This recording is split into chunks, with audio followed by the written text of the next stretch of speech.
Welcome back, y'all, to the Musicpreneur Podcast. We're wrapping up season 4, the podcast by artists, for artists, especially independent artists who are trying to break through a very saturated industry, which is the music industry, and trying to find ways to monetize their passion into part-time or full-time profit.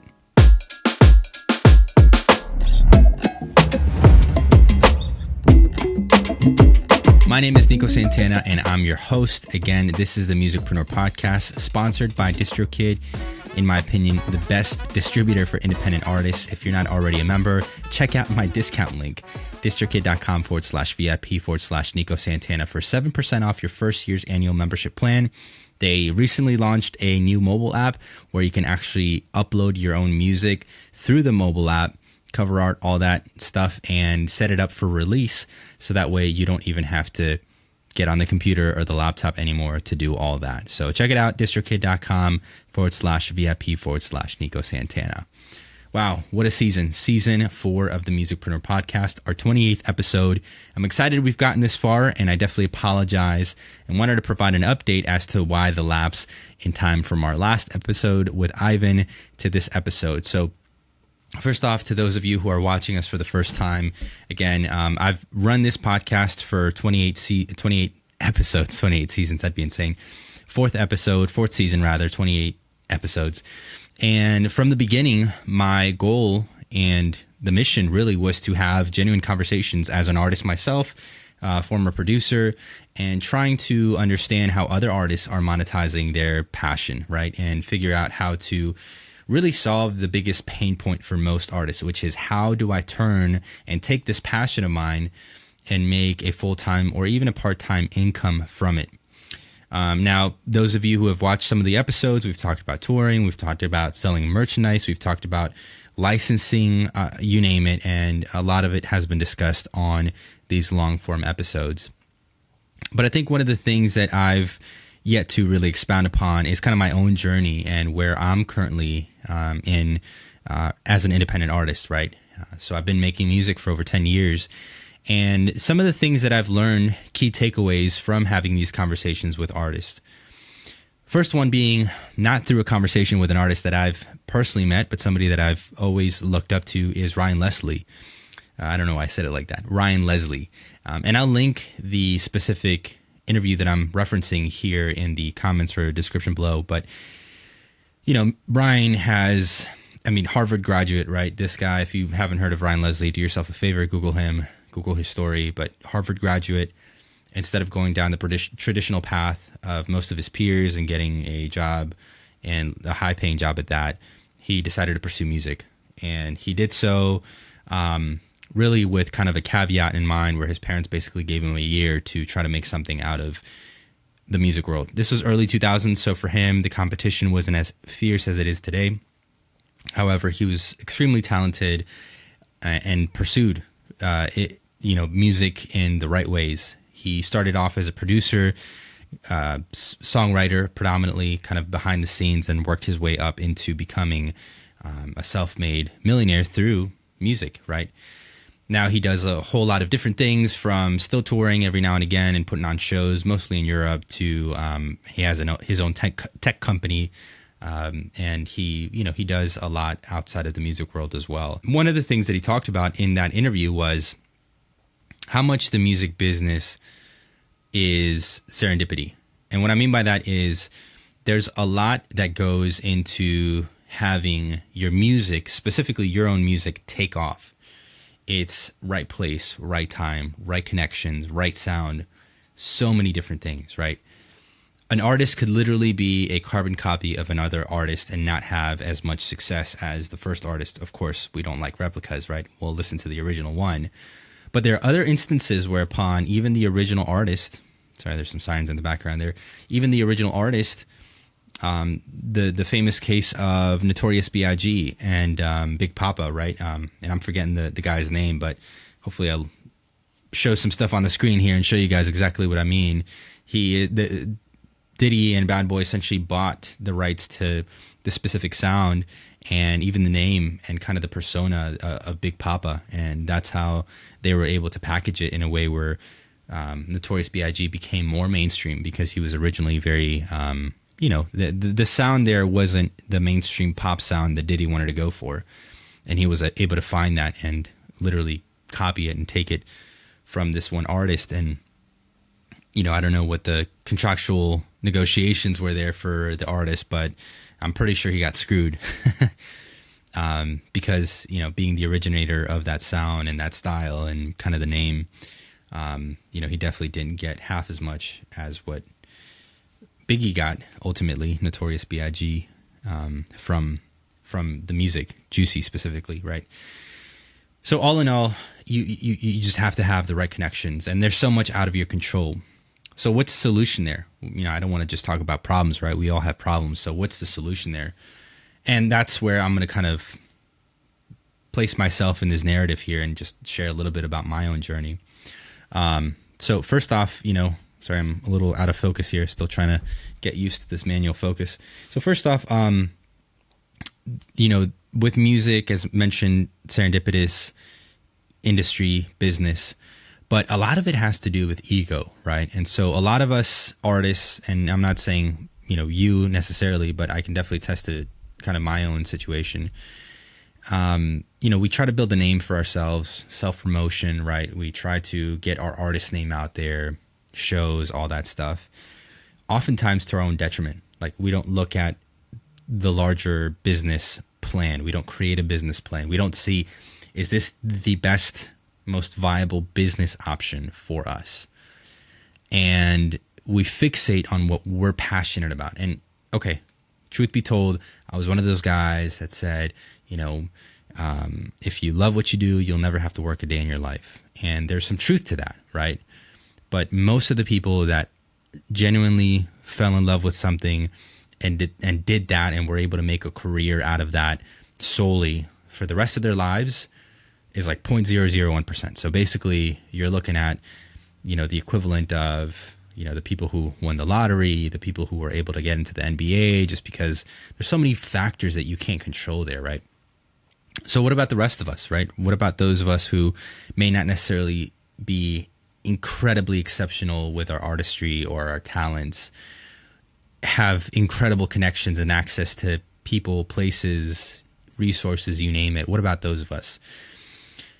I think ultimately servant leadership comes to mind, right? How are you serving those around you? And even with Ryan Leslie, like, he took that route first before he became an artist. So your talents, your skills, everything that you have, even if you don't think you're a world-class musician, like, what do you bring to the table that can be used to serve other people? I interviewed a couple, maybe a season or two back, my buddy Joey, who's a gig artist, right? And so he does shows, he does gigs, wedding gigs, that sort of thing, right? And so it's not always about his own music, but how he can use his talent to provide a service to other people. So that's one way. Another way is being a songwriter, right? Being a producer for other artists, videography, right? Having the talent and the skill of being an audio engineer, monetizing that, right? I've literally packaged all of the skills that I've acquired over the last couple years, and I was able to use those to create my own agency, NTS Media, where I've been able to service clients that are not in the music space, but that bring me income every single month that I can utilize towards, my ultimate goals, which one of them being is financial freedom. If I'm being honest with you guys, like, coming from where I came from as an immigrant to, really wanting to achieve the American dream, that's the whole premise behind me pursuing music, was like, I was really into the narrative that hip hop gave. And unfortunately, I saw that there was a lot of smoke and mirrors, right? And you guys have seen the exposés on MTV Cribs and, kind of how some of these artists are actually broke, or they go broke because it's just not sustainable the way that they're living their lives, or that they're bound to these lifelong, contracts with their recording labels that are essentially huge jumbo loans with massive interest rates that then they can never pay back. And that, that's kind of been the case with people like Kanye West, right? So I think it's important to know what you're getting into, know what you want, know what you're getting into, know why you want it, and then ultimately do some soul searching and self searching and say, like, is this really what is not only is it viable, but is this really what I want? Is this truly who I am? And if not, you have to do some self-work. So that's something that I've personally had to do myself. Number two, I think life circumstances, right? I'm 31 now. I got 3 kids. I have no business trying to get on the road and start my music career. Now, if you've already started your music career, you have a blossoming career, this is how you're feeding your family.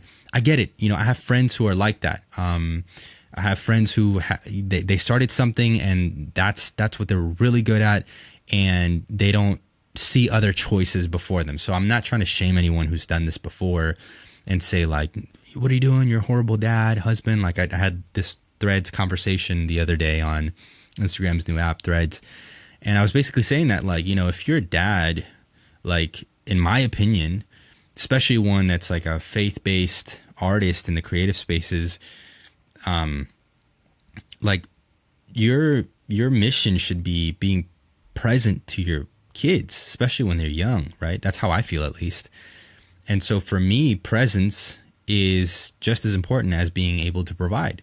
So if I can choose a career, an opportunity where I'm here, right? I'm one of one to them. I'm their dad. I'm my wife's husband. Like I'm one of one to them. If I can choose to be here more often than not, I will choose that route and forego the touring artist life. It's just, first off, it's not healthy. Like you've seen plenty of artists who have had breakdowns and health scares and all this other stuff, right? When they tour, it's just, it's a lot of strain, and especially as you get older. But number two, you're pulled away from your roots, your home, your true, the place where your kids need you. You know what I mean? I mean, there's no other way around it. So those two factors alone have kind of dictated and shaped the way that I've been moving these last couple months and really the last couple 2 to 3 years now as an artist. So it's something that I didn't think about when I was 21, which is why I'm kind of trying to do my best to convey it in this podcast episode, because the way that I see things with this podcast is I'm talking to 21-year-old Nico. If you can't relate to this experience, I get it. This episode's not for you. But the way that I'm talking to here is I'm talking to 21-year-old Nico. And I'm sharing, hey man, like have financial awareness, right? Understand basic financing finance habits. Understand what it takes to maintain yourself, earn a livelihood. If you're planning for a family in the future, understand the ins and outs, at least as much as you can, of owning a home.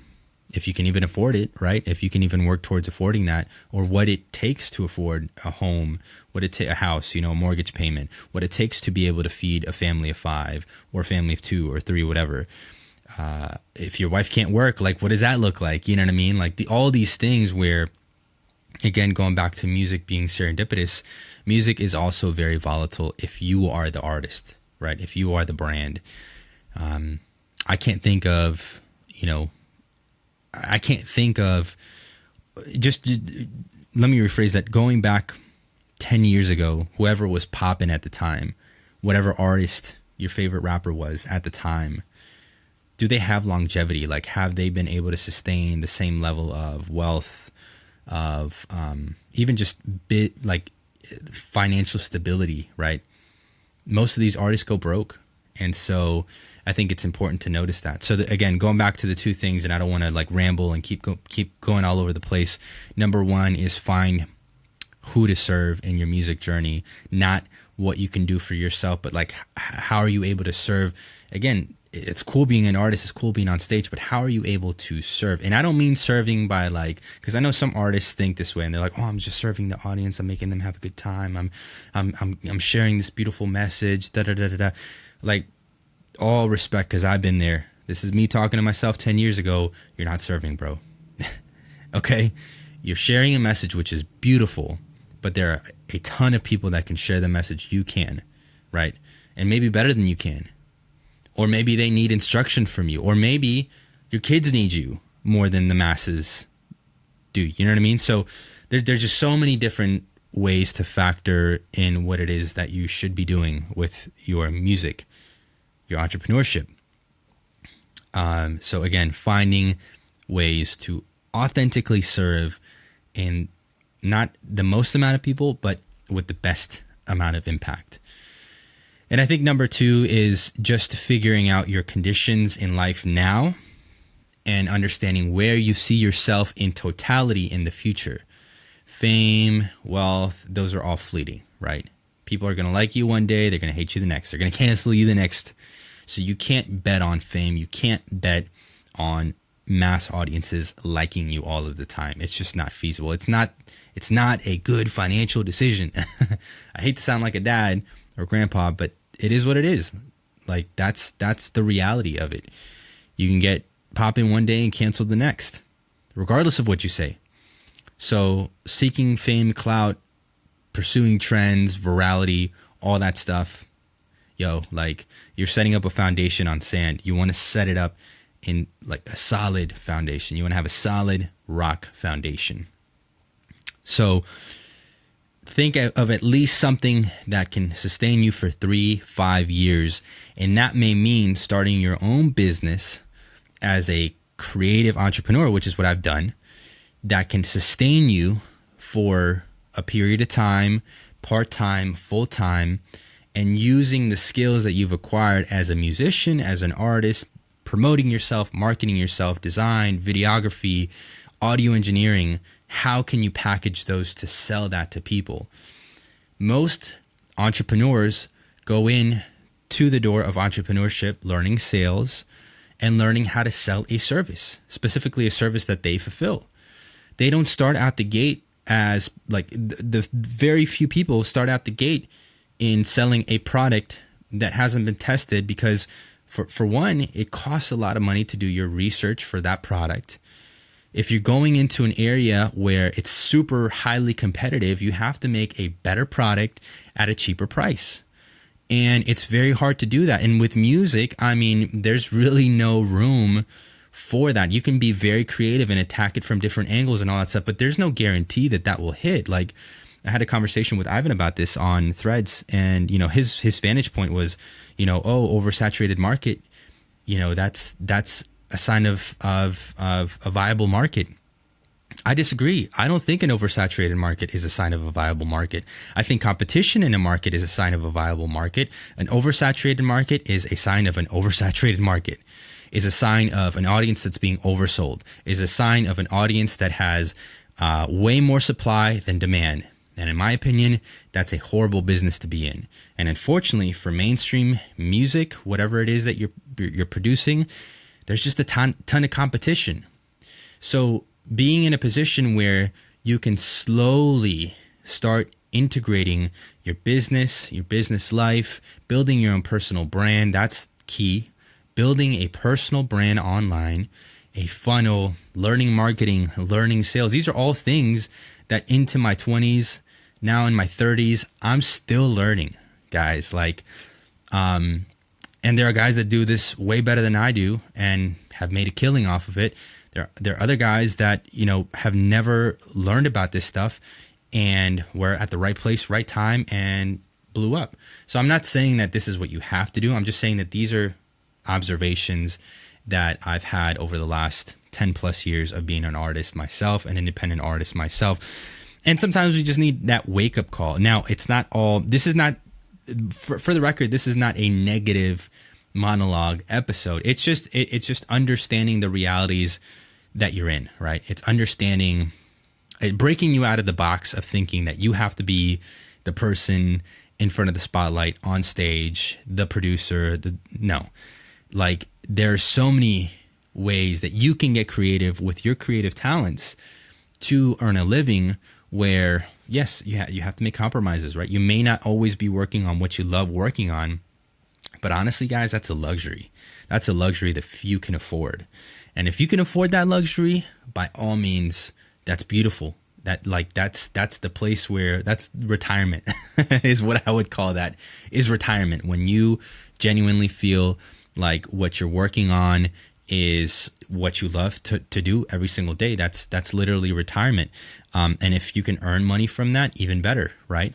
But for the rest of us middle class independent artists, this is kind of what we're working with. And I wish I would have had someone that would have talked to me like I'm talking to you today and gave me the truth in this fashion. Maybe I would have listened, maybe I wouldn't have. I don't know. Sometimes I have to figure things out on my own, and I think most of us do.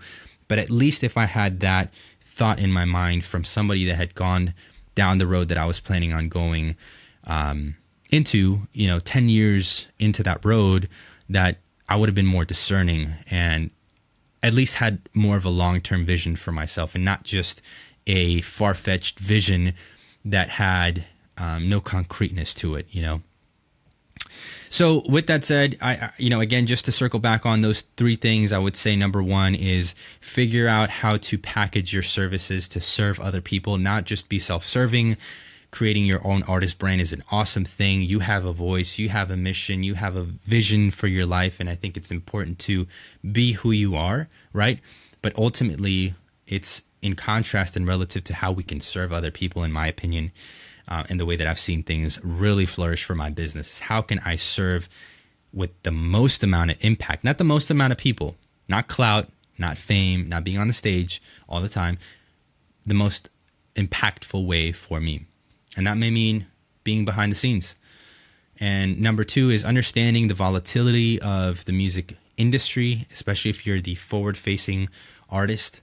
It's very volatile, serendipitous. Understand what you're getting yourself into. Know that setting that foundation on sand it's not a good business move. And I think number three is just being real with yourself and figuring out why you want what you want, and having that long-term vision. Again, I think the third one is already kind of covered by the first two. But all in all, that's what I wanted to share with this monologue episode. So I appreciate you guys listening. This is the Musicpreneur Podcast. A couple last-minute updates for those of you who are interested. So I did try to figure out a model whereupon I'm not really sure what's going to be attractive to, somebody like, the independent artist 5-10 years younger than me. I don't know if the interview format is the best way. I think that's what I'm going to stick to. We tried the co-hosting method with Ivan. Ivan decided to opt out of that model for his own personal and business reasons. Totally get it. So now I'm kind of in a place where I'm trying to regroup for season 5 of the Musicpreneur Podcast. Definitely going to have some more guests that I'm going to interview. And again, always with the sponsorship and me having that gratitude towards DistroKid, who have made life a lot better for me personally as an artist when I discovered them back in 2016, 17, to learn to to distribute my own music and get my catalog up and running. And then from there, it's just been a plethora of opportunities that have come my way because of that. And then of course, one of them being the sponsorship. So I really thank them for that. But let me know what you guys think as far as how you want this format to play out in the long run. This podcast ultimately is for you guys, and in my own discovery and my own self-discovery as well as an artist. Hopefully you're gaining something from it as well. That's really the goal, is how I can package some of my own findings and the findings of other artists and producers that I speak with, so that you can, go from 0 to 1 faster than we did, and hopefully land in a place where you're better financially, where you can turn your passion into part-time or full-time profits faster than most others would. If you'd like to be a part of a community of musicians and creatives that want to take their music business to the next level, I highly encourage you check out our Patreon community, patreon.com/Nico Santana. Please select the Musicpreneur tier. We also have some amazing resources for you guys that are trying to monetize your brand but don't quite know how to start. This is available on the Musicpreneur Academy. Check it out, link in the description below. If you'd like to see another Musicpreneur interview, check it out here. Please don't forget to subscribe to our YouTube channel, share it with a friend. Much love and happy music making. Peace.